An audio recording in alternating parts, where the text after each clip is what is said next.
복 있는 사람에 대하여 시편 1편의 말씀으로 은혜를 나누고자 합니다.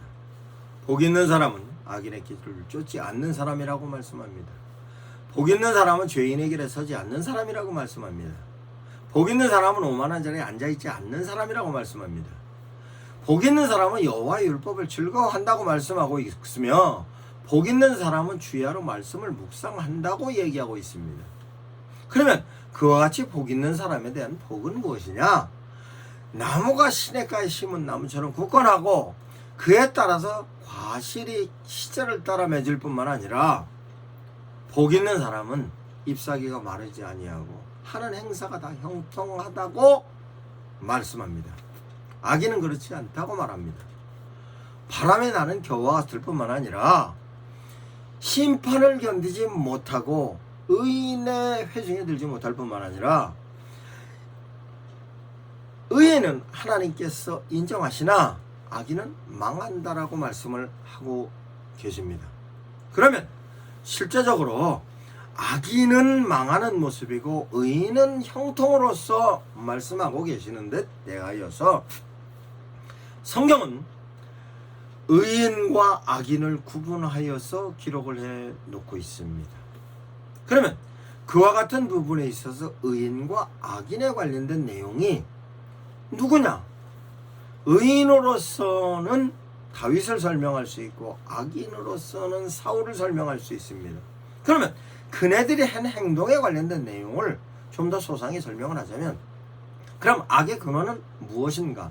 악은 하나님께서 선한 당신의 형상으로 인간을 만들어 놨습니다. 그 인간을 향하여서 생육하고 번성하고 충만하라, 정복하고 지배하라 라고 하나님께서 선한 형상으로서 창조한 인간들을 향하여서 주시는 축복입니다. 이것은 하나님의 의지에 의해서 만들어졌습니다만, 인간들을 향하여서 사탄이 와서 눈이 밝아져 하나님처럼 된다라는 모습으로 욕심을 불어넣고 그 욕심에 의해서 하나님의 명령을 어깁니다. 하나님과 인간과에 있어서 관계성은 하나님은 창조주시고 우리는 피조물이고 피조물은 하나님의 의도에 의해서 하나님의 뜻을 순종하고 사는 것으로 하나님께서 그와 같은 접점을 선악과로 만들어 놓고 선악과는 먹지 말라고 얘기합니다. 인간이 선악과를 바라보면 하나님께서 먹지 말라는 말씀을 상고하고 그 내용은 하나님과의 관계를 유지해 갖고 가는 하나님의 법이었어요. 근데 인간이 눈이 밝아져서 하나님처럼 되고 그 하나님처럼 되는 모습이 욕심으로 자리 잡으니 선악과가 보암직하고 먹음직해서 눈이 밝아져서 하나님처럼 된다는 욕심은 어떤 모습이냐? 모든 것을 내가 판단하고 내가 결정하는 나로 만들어지는 것입니다. 결국은 눈이 밝아져 하나님처럼 되는 욕심에 의해서 내가 보암직하고 먹음직해 했던 선악과를 따먹음으로 말미암아 행위로 죄를 짓게 된 것입니다.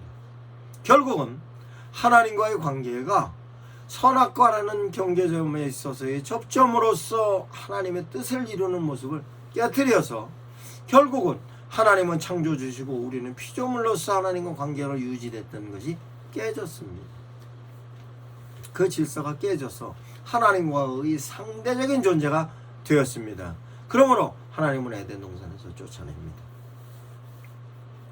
그래도 하나님께서는 인간을 사랑하시기 때문에 끊임없이 당신이 원하는 뜻을 메신저들을 통해서 제시하고 그 제시하였던 하나님의 메신저들을 하나님 뜻을 전하고 있습니다만 인간은 악인의 꾀에 넘어가서 악해졌고 그로 인해서 죄를 지은 죄인이 됐을 뿐만 아니라 죄인이 되었기 때문에 내가 주인이 된 오만한 자리에 앉아있기 때문에 하나님의 뜻을 받아들일 수가 없습니다. 왜? 내가 주인이 되었기 때문에 하나님과의 상대적인 존재가 됐기 때문에 받아들일 수가 없으니 끊임없이 죄 가운데로 가고 내가 판단하고 내가 결정하고 내가 실천하였던 것은 그로 인하여서 계속적인 결과론에 있어서 심판의 모습으로 만들어진 것입니다. 그러니 끊임없이 전쟁이 나타나요. 끊임없이 싸우고 끊임없이 죽이고 그와 같은 모습이 죄성으로 꽉 차 있는 것이 인간의 삶의 현장이었습니다. 그런데도 하나님의 뜻을 순종하고 가는 사람이 있습니다. 그 사람이 바로 다윗입니다. 그러면 다윗은 어떻게 했는가? 내가 판단을 할 때마다 하나님의 판단을 의지했습니다. 그럼 내가 판단할 때 판단의 의지는 골리앗과 싸우면서부터의 출발이라고 사무엘서에 기록이 되어 있습니다. 하나님을 향하여 욕하고 있는 그 욕하는을 내가 듣기 싫었습니다. 뿐만 아니라 내가 듣기 싫었던 모습은 하나님을 사랑하는 마음으로서의 생각을, 내가 저것을 막아야겠다는 결정이, 결국은 내가 저것을 막기 위해서는 내가 물맷돌로 죽여야 된다는 결정과 함께 실행을 하니 골리앗이 죽습니다. 이러한 패턴이 다윗의 삶의 패턴이에요. 다윗은 판단이 필요할 때마다 하나님을 의지합니다. 결정이 필요할 때마다 하나님을 의지합니다. 그 내용이 시편의 수도 없이 다윗의 시를 통하여 읽어질 수 있는 것입니다. 다윗이 악인을 보고 분개합니다. 하나님 살아계시면 어떻게 악인을 저렇게 두고 있습니까? 도저히 나는 견딜 수가 없습니다. 어떻게 합니까? 라고 하면 하나님께서 그 다윗을 향하여 판단을 하게 하십니다. 그래서 결국은 다윗이 판단하고 내려서 결정하여 실천한 내용은 하나님의 뜻대로 판단하고 하나님의 뜻대로 결정하고 하나님의 뜻대로 실천하였기 때문에 하나님께서 다윗의 삶을 인도해 주는 것입니다.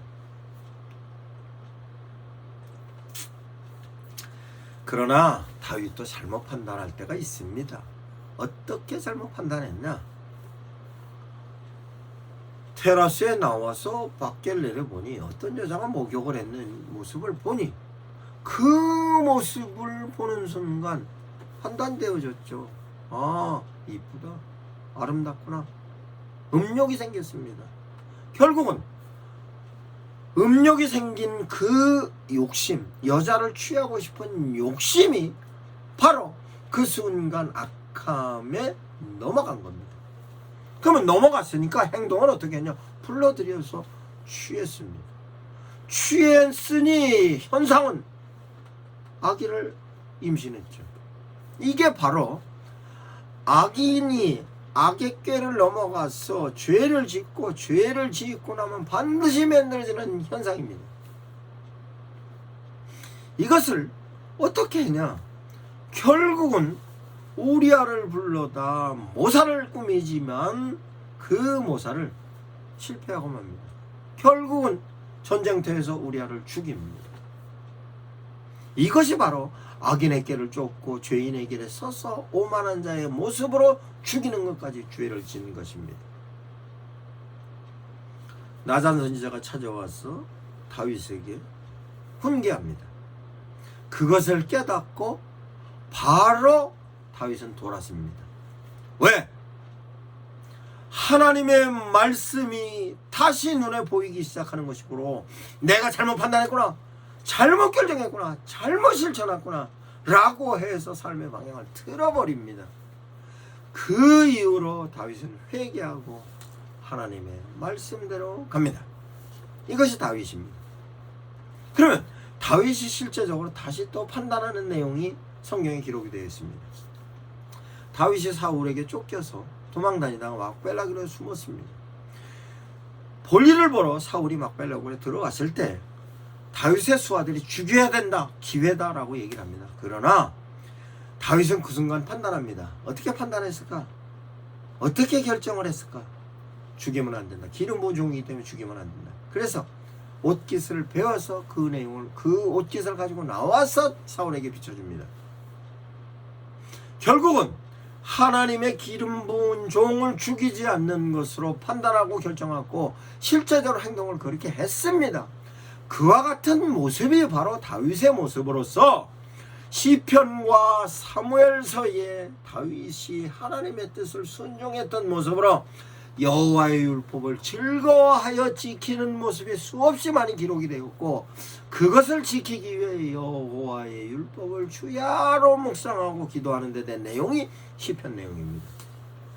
그러니 결국은 다윗에게 있어서의 축복은 시냇가에 심은 나무가 시절을 쫓아 과실 맺는 것처럼 다윗이 하는 이는 과실로 맺어지고 뿐만 아니라 잎사귀가 마르지 아니하고 형통함 속에 다윗의 길이 열려지는 것일 뿐만 아니라 하나님께서 그를 향하여서 끊임없이 축복하시는 모습이 다윗의 모습입니다. 상대적으로 사울은 어떻습니까? 사울은 시작점은 하나님의 뜻을 순종하여 시작하였습니다. 그러나 사울을 향하여서 악인의 꾀가 들어갑니다. 악의 영향을 받기 시작합니다. 골리앗을 죽이는 다윗과 다윗의 행적에 따라서로 많은 백성들이 사울보다는 다윗을 칭송합니다. 다윗을 칭송하는 모습을 보니 사울이 불편해지기 시작합니다. 그 불편하게 시작하는 요인은 무엇인가? 내가 누군데 이 현상이 만들어진 것으로, 그 현상은 바로 욕심이라는 악의 모습이었습니다. 원인이 욕심이었고, 그 욕심이 만들어지는 것으로 죄를 지어서의 현상이 내가 누군데 끊임없이 나에 관련된 욕심으로 꽉 차여져서 만들어가지는 모습이 바로 사울의 모습입니다. 그러면 사울의 모습은 어떠한 모습으로 계속 진화해 가느냐? 사울은 계속적인 부분에 있어서 죄를 짓기 시작하고, 그 죄를 짓기 시작하는 데는 내용이 실제적으로 다윗을 향하여서 질투하는 것으로 뿐만 아니라 당신 스스로가 인정을 받기 위해서 행한 행적이 하나님을 직접 상대하는 모습으로 나옵니다. 하나님처럼 행동을 합니다. 그 하나님처럼 행동을 하는 모습이 하나님께서 제시하는 룰을 깨뜨리기 시작하여서 스스로 제사를 지내는 모습과 함께 하나님의 모습을 직접 받기 위해서 무당을 통하여서 하나님을 불러내는 무례한 짓도 합니다. 뿐만 아니라 그와 같은 데 된 내용의 근원은 무엇이냐? 내가 주인이고 내가 누구인데의 욕심이 꽉 차 있는 모습으로 오만한 자의 모습이기 때문에 하나님의 뜻이 만들어지지 않는 것입니다. 하나님에 의한 판단, 하나님에 의한 결정, 하나님에 의한 실천이 아니니 내 스스로 판단하고 내 스스로 결정하고 내 스스로 실천했던 모든 내용은 내가 책임지는 것인데, 그것이 하나님이 원하는 판단과 하나님이 원하는 결정과 하나님이 원하는 실천이 아니니 그때그때마다 심판이 임하는 겁니다. 그때그때마다 임하는 심판을 통하여서 내 스스로가 계속 내 욕심이 충족되지 않으니, 그 충족되지 않은 욕심에 의해서 계속 나는 괴로워지니 계속 악한 생각이 쌓여지고, 악한 생각은 죄로 만들어지고, 죄로 만들어진 생각은 계속적인 죄성을 유지해 갖고 가니 계속적인 하나님의 심판이 있는 겁니다. 결국은 사울은 하나님의 의의 회중에 들지 못할 뿐만 아니라 죽음에 관련된 내용도 참으로 비참하게 죽습니다. 결국은 망하는 모습으로 나타났습니다. 사울의 삶은 바람에 나는 겨처럼 그 자손들도 다 형편없는 모습으로 결국은 하나님의 심판이 순간순간 판단하고 결정하고 행동했던 것의 심판과 함께 실제적으로 모든 내용은 다 심판의 개념으로 정리가 되었습니다. 즉 하나님께서 붙잡아 주시질 않았습니다. 즉 의인의 회중에 들지 못했을 뿐만 아니라 하나님께서 사울은 인정을 하지 않으셨어요. 사울은 인정을 받지 못하니 결국은 그 길은 망했습니다. 그럼 다시 이 말씀을 비춰서 어떻게 갑니까? 의인은 악인의 길을 쫓지 않습니다. 죄인의 길에 서지 않습니다. 오만한 자리에 앉지 않습니다. 오만한 자리에 앉지 않는 방법은 여호와의 율법을 알고 있어야 하는 것이고, 여호와의 율법을 아는 것으로 그치는 것이 아닌 여호와의 율법을 지키면 즐거움으로 만들어지는 것입니다. 사울은 여호와의 율법보다는 자기의 판단, 자기의 결정, 자기가 하는 행동이 훨씬 중요했습니다. 그러므로 끊임없이 자기가 판단, 자기가 결정, 자기가 실천하는 데 대한 내용이 한계가 부딪히면 하나님의 말씀으로 찾아가는 것이 아니라 자기의 수단으로 찾아가는 모습이 바로 사울의 모습이었어요. 그러니 그렇게 내려진 판단, 그렇게 내려진 결정은 결국은 행동으로 만들어진 것은 하나님과 상대적인 내용으로서의 죄로 나타나는 것이고, 죄로 나타남으로 나는 끊임없이 내가로 하나님의 뜻에 의해 판단하고 하나님의 뜻에 의해서 결정하고 하나님의 뜻에 의해 실천했기 때문에 누리는 축복에 관련된 내용이 비교가 되니 못 견딜 정도로 힘들어. 그 고통을 누리고 있는 모습이 사무엘서의 사울전에 충분히 정리가 되어 있습니다. 여러분들, 다윗을 보고 누리는 교훈은 뭡니까? 사울을 보고 교훈을 누리는 부분은 무엇입니까? 그러면 현재 여러분들의 삶은 어떤 삶입니까? 그 판단의 요소가, 중요한 것은 주님의 뜻대로 판단하고, 중요한 것은 주님의 뜻대로 결정하고, 중요한 것은 주님의 뜻대로 실천합니까? 아니면 소소한 것부터 시작을 해서 중요한 것까지 전체적인 내용을 주님이 원하는 판단을 하고 주님이 원하는 결정을 하고 주님이 원하는 실천을 합니까? 그 주님이 원하는 판단과 주님이 원하는 결정과 주님이 원하는 실천을 하기 위해서 어떤 도움을 받습니까? 우리는 하나님의 자녀라 할지라도 끊임없는 악의 꾀가 찾아옵니다. 악의 꾀는 죄의 길로 들어서게 합니다.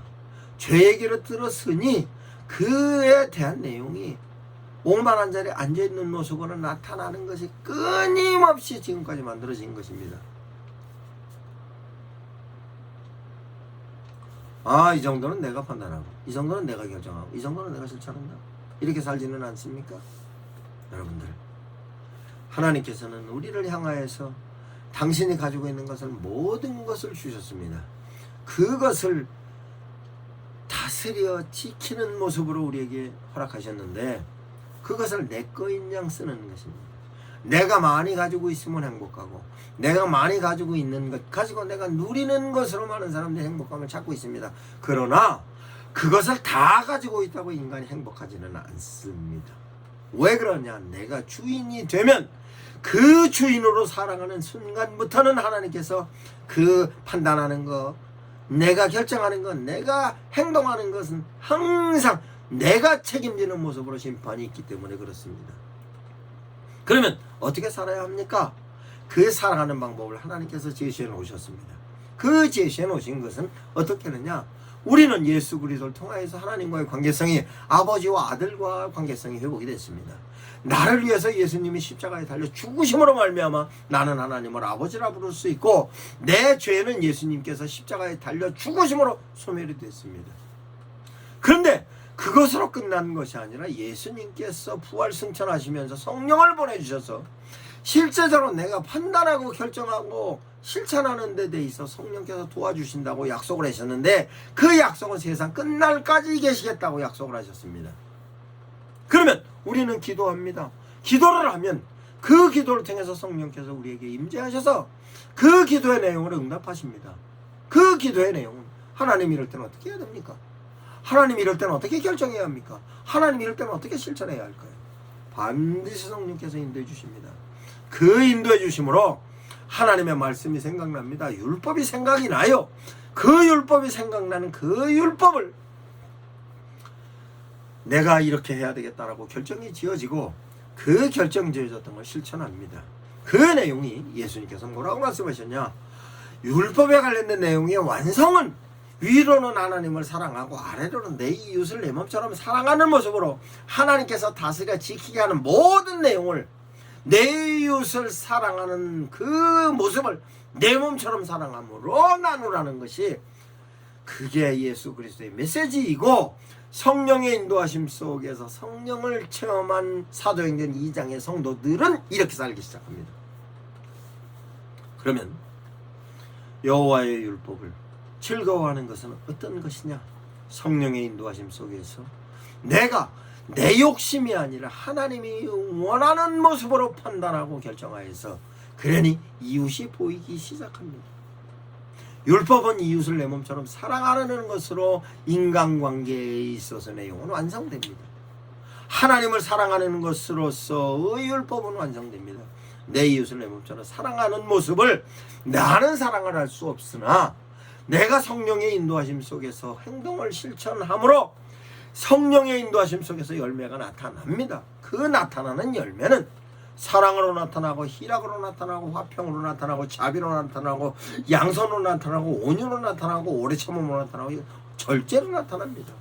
이와 같은 모습이 하나님께서 주시는 성령의 열매로서 나에게 성령의 인도하심 속에서 하나님의 말씀을 지키고 사는 자에게 주시는 놀라운 축복으로 이 성령의 열매를 누리는 것이 여호와의 율법을 즐거워하는 것의 모습입니다. 이 모습을 가장 많이 누린 사람이 바로 다윗이고, 이 모습을 전혀 누리지 못한 사람은 사울입니다. 이 모습을 여러분들은 어떻게 하시겠습니까? 성령의 인도하심 속에 다윗처럼 사시기 바랍니다. 성령의 인도하심 속에 다윗을 닮아가시기 바랍니다. 성령의 인도하심 속에 끊임없이 하나님의 말씀을 묵상하고 새겨서 다윗처럼 살아야 합니다. 그러면 여러분들이 그렇게 살기 위해서 하나님께서 우리에게 기도의 수단을 허락하셨습니다. 기도는 무엇이냐? 내가 부족할 때 하나님, 나 이럴 때는 어떻게 판단해야 합니까? 하나님, 이럴 때 내가 어떻게 결정해야 될까요? 라고 하면 성령께서 찾아오셔서 우리에게 하나님의 말씀을 제시합니다. 그럼 그 하나님의 말씀은 내가 성경을 못 읽었다 할지라도 목사님의 말씀을 통하여 들었던 설교의 말씀이 생각납니다. 교인들과 교제하면서 나눴던 그 말씀이 생각납니다. 내가 경험으로 기억하고 있었던 하나님의 말씀이 생각나서 그 말씀을 통해서 결정하게 하고 실천할 때도 힘듭니다. 그러면 주님, 내가 이렇게 실천해야 할 때 어떻게 실천해야 할까요? 라고 기도하면 성령께서 그 내용을 바로 실천할 수 있는 나로, 보혜사로 도와주시는 것입니다. 이와 같은 모습이 바로 시편 1편 말씀을 통하여서 우리는 심판받지 않을 뿐만 아니라 하나님께서 인정하시고, 하나님께서 인정하심으로 말미암아 시절을 짜라 과실을 맺는 것뿐만 아니라 잎사귀가 무성하여지고, 그 잎사귀가 번성하는 내용으로 하나님께서 형통으로 우리에게 주시는 축복을 누리시는 여러분들 중 예수 이름으로 축원합니다.